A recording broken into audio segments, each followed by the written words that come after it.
Bon, je reçois pas mal d'identifications sur une vidéo où Jordan Zebo se plaint avec un fond de musique mélancolique, attristante, où il dit que maintenant il subit une sorte de harcèlement psychologique, des gens qui crient Jordan t'es mort dans la rue, etc. Et que c'est difficile à vivre parce que parfois il est avec sa copine et il peut rien faire et les gens sont méchants, etc., etc. Et je parais comme l'instigateur de cette situation que subit Jordan et Yanni, je suis le méchant de l'histoire. Je vais vous dire 2-3 choses pour que vous compreniez et suivez bien attentivement ce que je vais dire.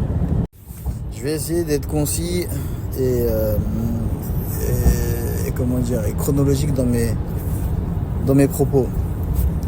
Pour commencer, quand on te propose de combattre Cédric Doumbé, Jordan, tu sais très bien à quoi t'attendre. Je ne vais même pas m'adresser à Jordan, je vais m'adresser à vous tous.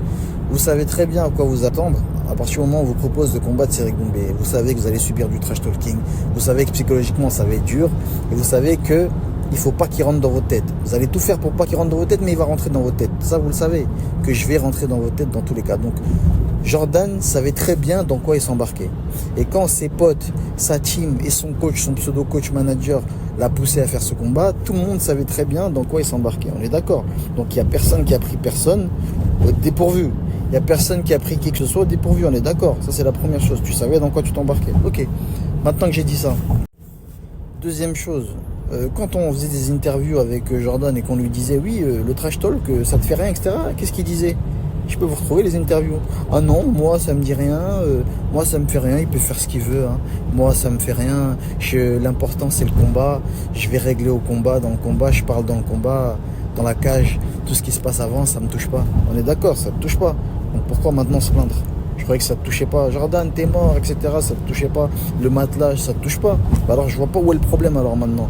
Donc je peux continuer. Donc j'ai continué le trash talking vu que ça te touchait pas. J'ai même accentué vu que ça te touchait pas. Donc ça c'est la deuxième chose. La troisième chose, et je crois que c'est là la raison, enfin le point charnière, c'est après le combat quand je l'ai fait dormir dans la cage. Qu'est-ce que j'ai dit? Qu'est-ce que je lui ai dit d'abord à lui? Je l'ai félicité, je l'ai encouragé et je lui ai remonté le moral. C'était à chaud, vous allez me dire, bon, ça n'a pas trop d'effet, mais quand même.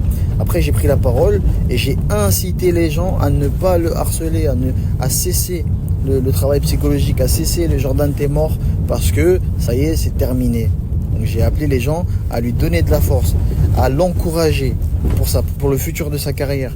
Surtout, j'ai incité les gens à aller le suivre sur les réseaux sociaux. Il est passé de 40 000 abonnés à 150 000, si ce n'est plus. Maintenant, il fait des placements de produits, il fait des stages rémunérés grâce à tonton Cédric.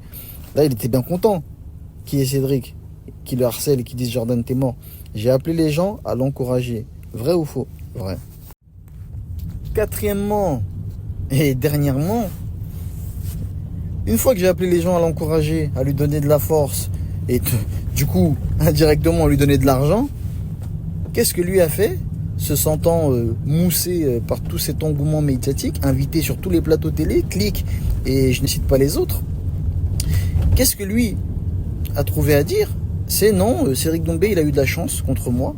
Il a été favorisé par le PFL. Le crochet gauche, c'est vrai que c'est le PFL qui te l'a mis dans la face. Il a été favorisé par le PFL. Donc c'est pour ça que j'ai perdu. C'était de la chance. Et surtout, je veux une revanche contre Cédric Doumbé parce que je sais qu'à la revanche, je vais gagner. Poto, t'as vu, au bout d'un moment, dose. Il faut savoir accepter. J'ai même appelé, moi, je lui ai proposé de s'entraîner avec lui.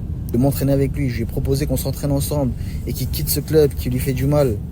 Non, lui, qu'est-ce qu'il trouve à dire? Je veux une revanche. T'as vu, au bout d'un moment. Donc après, tu vois, quand tu fais des vidéos en disant oui, on me dans la rue, Jordan t'es mort. T'as vu, tu l'as cherché. T'as vu, tu le cherches. Tu le cherches ton Jordan t'es mort. Tu le cherches qu'on te provoque dans la rue, etc. Tu vois, parce qu'au bout d'un moment, tu veux pas atterrir. Tu proposes des revanches alors que tu t'es fait éteindre. Tu n'acceptes pas la défaite en disant que ton adversaire, donc moi, qui t'ai mis KO au bout de 9 secondes, a eu de la chance.